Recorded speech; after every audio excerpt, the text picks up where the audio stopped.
ఎక్కడన్నా పోవాలంటే ఆయన దూరంగా పెళ్లి చేసుకున్నాడు. ఒకప్పుడు ఎప్పుడో ఒకసారి పోయి వచ్చేవాడు. ఇప్పుడు ఏ ఇబ్బంది లేకుండా కుటుంబ సభ్యులు ఫ్రీగా తిరిగే పరిస్థితి వచ్చారు. అదే స్త్రీ శక్తి అని మరొక్కసారి మీ అందరికీ విజ్ఞప్తి చేస్తున్నా. ఇదే కాదు, ఇంకో పక్క మీరు చూస్తే ఆడబిడ్డలందరికీ ఆర్థిక ఇబ్బందులు ఉండకూడదనే ఉద్దేశంతో ఈరోజు 3 గ్యాస్ సిలిండర్లు ఉచితంగా ఇస్తున్నాం. సంక్షేమ కార్యక్రమాలు ఇచ్చాం. ఒక వర్గం అని కాదు, అన్ని వర్గాలకు ఇచ్చాం. అందులో ప్రత్యేకంగా వెనుకబడిన వర్గాల్ని స్పెషల్గా చూసుకుంటూ ముందుకు పోతున్నాం. ఈరోజు అన్నదాత సుఖీభావ ఇచ్చాం. మొన్నే మీరు చూశారు డిఎస్సి. మొట్టమొదటిసారిగా నేను ఏదైతే చెప్పానో 16,000 మందికి మొదటి సంతకం పెట్టి ఉద్యోగాలు వచ్చే వరకు ఎన్ని ఇబ్బందులు కలిగించినా అధిగమించి ఉద్యోగాలు ఇచ్చిన ఘనత ఈ ప్రభుత్వానిదని చెప్పి కూడా నేను మీకు తెలియజేస్తున్నా.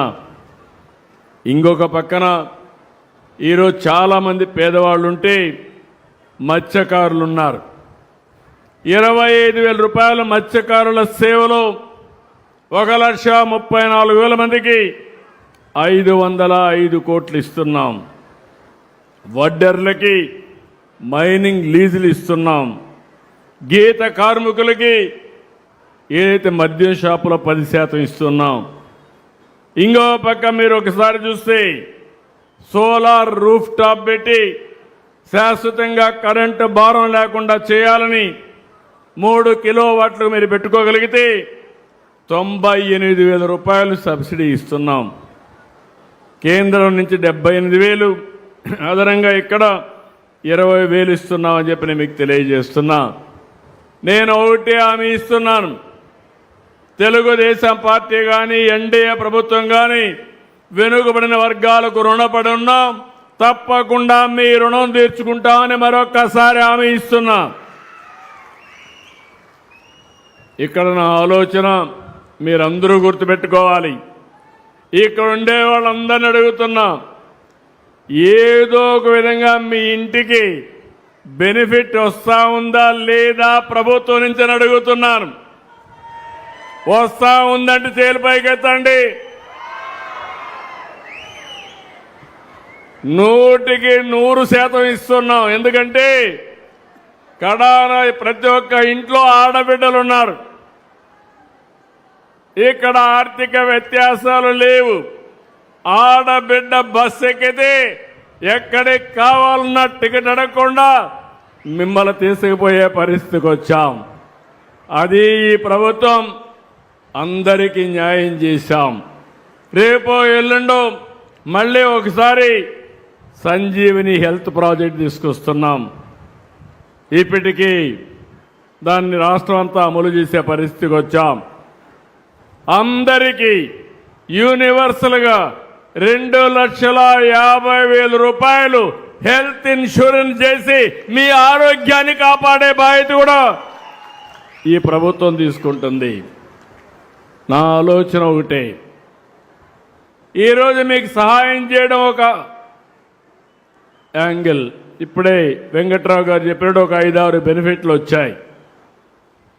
కానీ ఇప్పుడు కూడా మనం చూస్తే నేను ఆలోచించే విధానం, అభివృద్ధి కావాలి, సంక్షేమం ఇవ్వాలి, ప్రజలు ఎప్పటికప్పుడు ఆర్థికంగా వెసులుబాటు రావాలి, అందరికీ ఆదాయం పెరగాలి, మీకు మెరుగైన జీవన ప్రమాణాలు రావాలి. కొంతమందికి 100,000 కోట్ల రూపాయలుంటాయి, కొంతమందికి తినడానికి కూడా పూర్తిగా ఆధారం ఉండదు. అందుకే అన్నా క్యాంటీన్ కూడా పెట్టాను. ఎవరు మా ఆడబిడ్డలు పేదవాళ్ళు ఎవరు కూడా మధ్యాహ్నం రాత్రి కానీ తెల్లవారు కానీ బ్రేక్ఫాస్ట్ కానీ ఇబ్బంది పడకుండా ఎలాంటి పరిస్థితుల్లో కూడా మీరు అక్కడికి పోతే ఈ రోజుల్లో 5 రూపాయలకు భోజనం పెట్టే ఏకైక క్యాంటీన్ అన్నా క్యాంటీన్ అవునా కాదా అని అడుగుతున్నా మిమ్మల్ని. దాన్ని కూడా ఆ రోజు కావాలని చెప్పి అడ్డం పెట్టే పరిస్థితికి వచ్చారు. నా ఆలోచన అంతా కూడా ఎన్నోసార్లు చెప్పాను మీకు. ఆర్థిక అసమానతలు తగ్గాలి, అందరి ఆదాయం పెరగాలి, మీకు మెరుగైన జీవన ప్రమాణాలు రావాలి. ప్రభుత్వం ఇచ్చే సహాయాన్ని సహకారాన్ని తీసుకుని మీరు కూడా ముందుకు పోయే ఆలోచన రావాలి. ఈరోజు మీరు ఆలోచించండి, ప్రతి ఒక్క ఇంట్లో పిల్లలుంటే అంగన్వాడీలో 4 ఏళ్ళు ఏం కావాలో పెట్టేవన్నీ కూడా స్ట్రీమ్ లైన్ చేస్తున్నాం.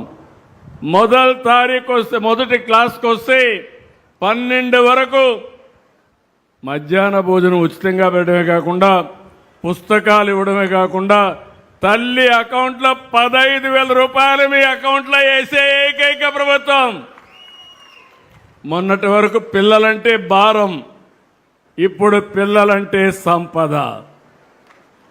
మీరు ఆ విషయం గుర్తుపెట్టుకోవాలి. 5 మంది పిల్లలుంటే 75,000 రూపాయలు మీ అకౌంట్లోకి వస్తాయి. 12 ఏళ్ళు వస్తాయి. ఆ తర్వాత కూడా చదివిస్తాం. చదువుకున్న తర్వాత ప్రయోజకులైతే మిమ్మల్ని బాగా చూసుకునే శక్తి వాళ్ళకు వస్తుంది. ఈరోజు ఒక పక్క ఈ పనులు చేస్తున్నాయి, ఎక్కువ అభివృద్ధి పైన శ్రద్ధ పెడుతున్నాను. రోడ్లు బాగా ఉండాలి. ఒకప్పుడు అన్ని రోడ్లు గుంతలే. గుంతలు తవ్విన ప్రభుత్వాన్ని నాకు అప్పచెప్తే గుంటలన్నీ కూడా పూడ్చి ఎక్కడ కూడా గుంతలు లేని రోడ్లుగా తయారు చేస్తున్నావునా కాదని అడుగుతున్నా. ఇంకొక పక్క పెట్టుబడిదారులు రావాలంటే భయపడిపోయి పారిపోయిన పరిస్థితి.